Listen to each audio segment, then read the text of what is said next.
Okay, so since nakapag-install na tayo ng PicsArt, so hanapin natin ang app na to sa cellphone natin. So siya yung pinaka-last na in-install ko, so therefore nasa pinaka-last siya ng mga apps sa cellphone ko. So okay, ayan na siya. So once makita na natin yung app sa screen natin, yung PicsArt, all we have to do is click.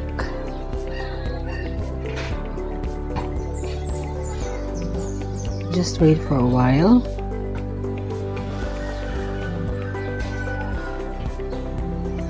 Okay, so with this app ay hindi kailangan ng internet connection. So okay lang yan kahit walang internet ha. So i-click natin yung plus na sign.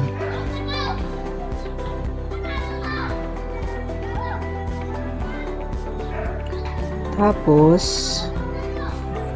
click natin yung all photos. Sa photos tayo. So click all photos.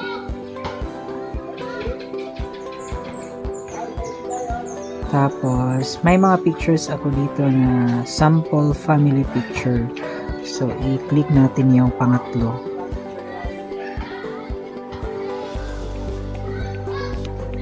So kung nakikita niyo ang background nila, para siyang may mga puno sa likuran pero blurred, no?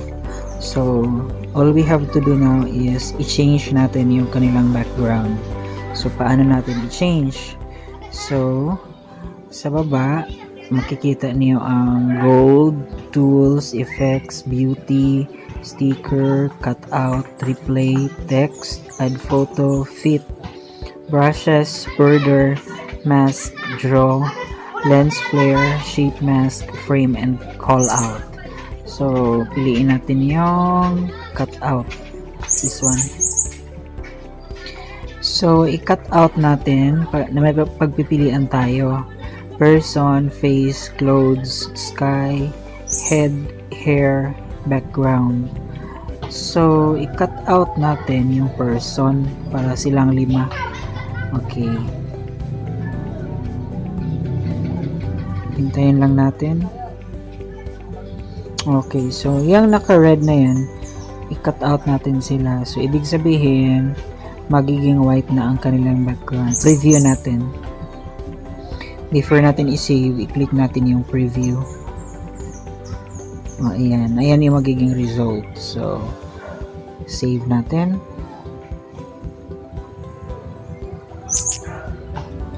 I-save natin. Sa pinakataas, tingnan natin yung arrow papuntang right. Click natin yan. So click save. Nasa baba. Tapos save picture on your device. Tapos click done.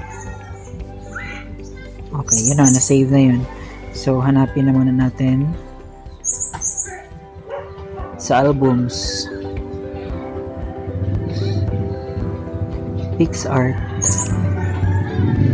So ito na siya. Ayan na.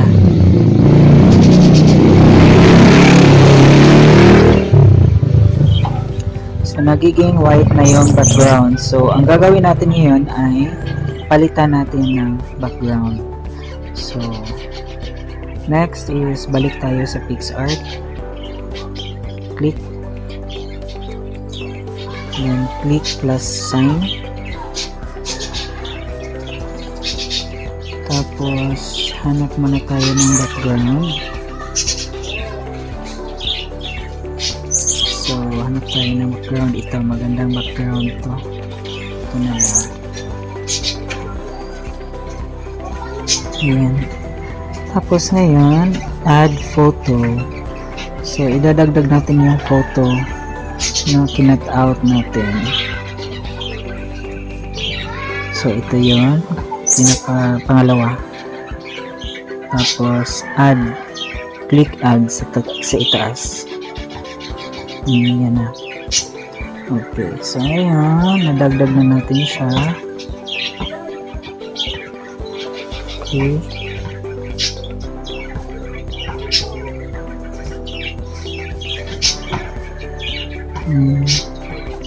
Tapos lagyan natin ng border.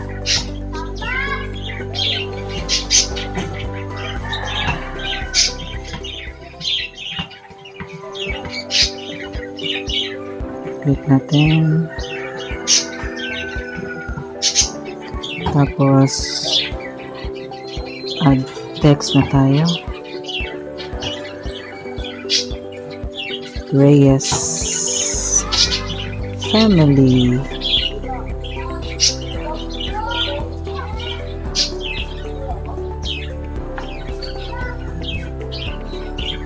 So, dito natin ilagay.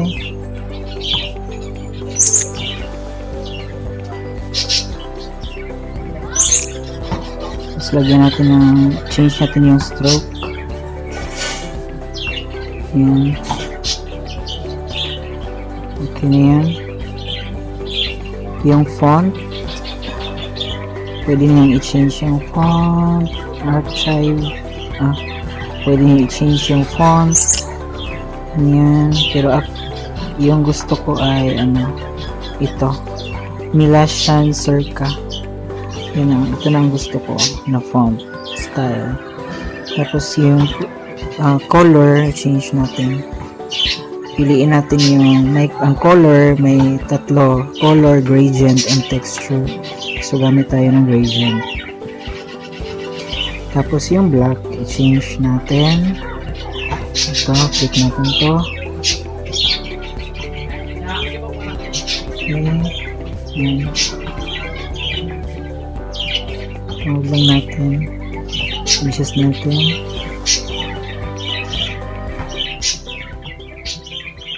Okay na yan. So, click natin yung check sa itaas na part.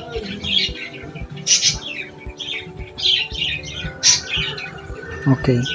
Next is, pwede mong ilagay yung mga names nila sa gilid. So, insert text tayo. So, father,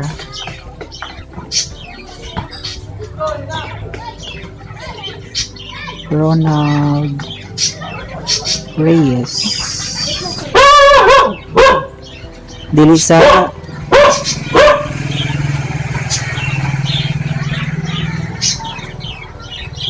Ronald Reyes.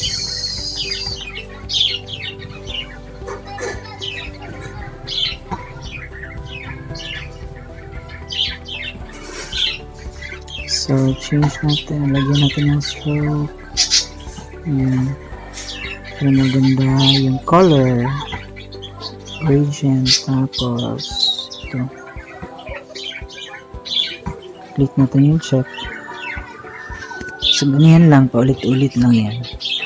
Tapos, text. Mother.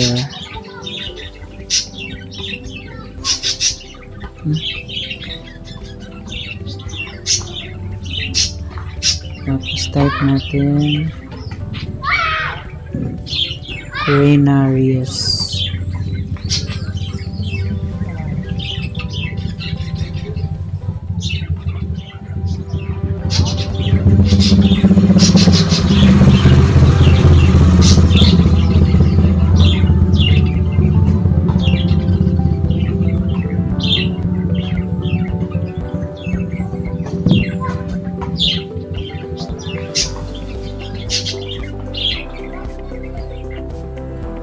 Stroke, tapos color, gradient, tapos change natin, check natin yun, click natin yung check sa itaas. Next is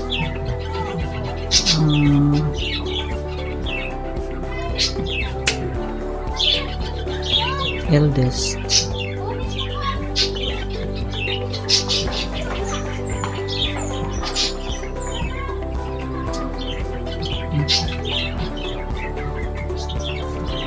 Raymond Reyes.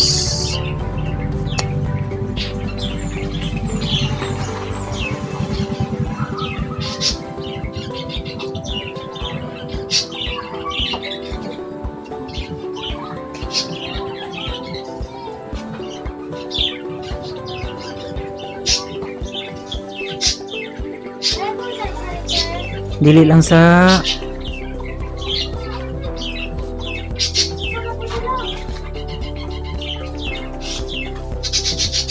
stroke.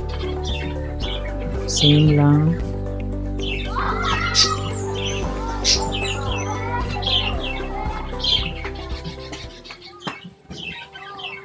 Then check. Add text, tapos youngest.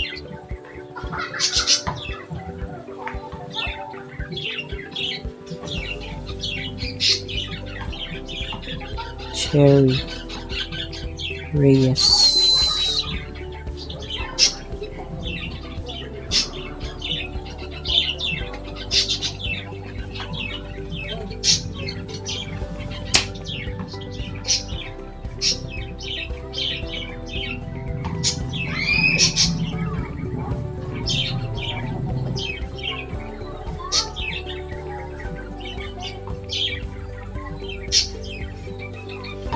Tapos, set.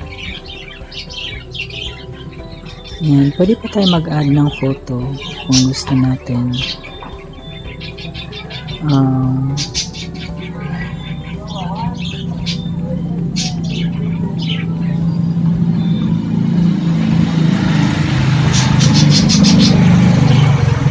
Ito. Pagay natin ito. Yan.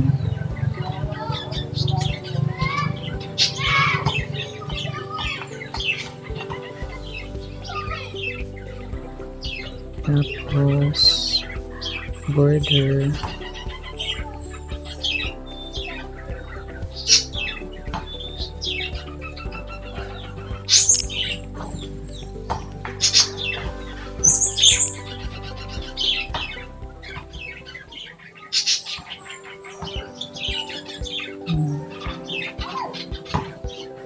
So kayo na ang bahala kung paano niyo pagandahin ang photo.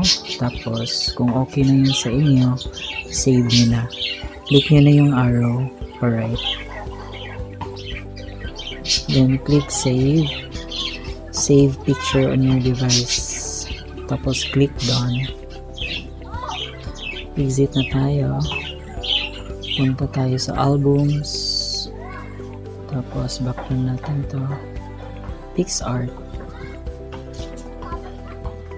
So, i-open natin. Tingnan natin yung na-edit na natin na picture. So, ito na yun. So, ito na yung edited picture natin. So, pagkatapos nyo itong i-edit, pwede nyo nang i-send sa akin through my email. Okay, so that's all. Thank you for watching my vlog, and please don't forget to subscribe, and if you have some questions, please send your messages to my email account.